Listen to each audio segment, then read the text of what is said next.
In my life, I've found, and this is a cliche, I suppose, but you always get out of life what you put into it.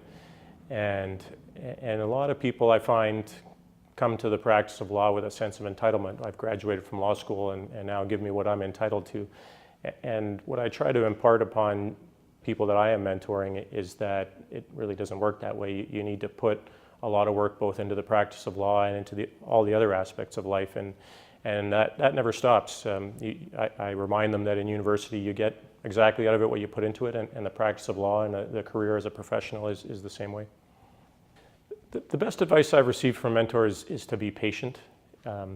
It's a struggle as a junior lawyer sometimes because we all excel, of course, throughout life, and we get accepted to university, and then we accepted to law school, and then for many of us, you work on Bay Street, which is the goal of a lot of people in law school.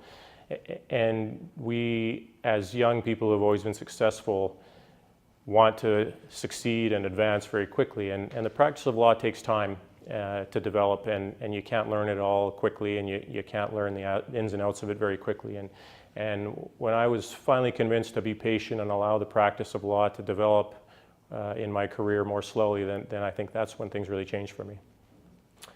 To be nominated for the award, I was very flattered. It's humbling. Obviously, as a young lawyer, we work with literally dozens or probably hundreds of other young lawyers across Canada who are excellent and outstanding in their practice. So to be one of them amongst those selected is quite humbling and, of course, very flattering.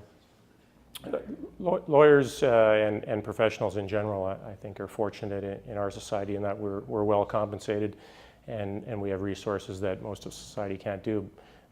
That goes without saying, but lawyers in particular, I think, are well placed in that we have connections in all sorts of industries, and we can help people with all different kinds of needs. And so I've gone back a bit to my roots as an athlete, and I spend a bit of time trying to help out amateur athletes because I know what it's like to struggle as a young person who's trying to make it without a full-time income. And as a person who's well compensated and well placed with connections, I'm able to help amateur athletes out in a way that they might not otherwise be able to achieve.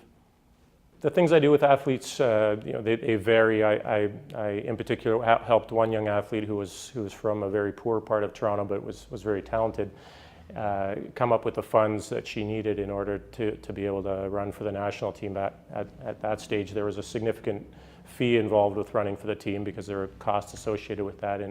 And through the firm, I was able to very quickly raise several $1,000s in order to help her out. And ultimately, several years later, that athlete ran for Canada at the 2008 Olympics. So that was a huge success on a personal level for me, from something that started out very small down the road, grew into something very big, and we were sort of the starting point for that.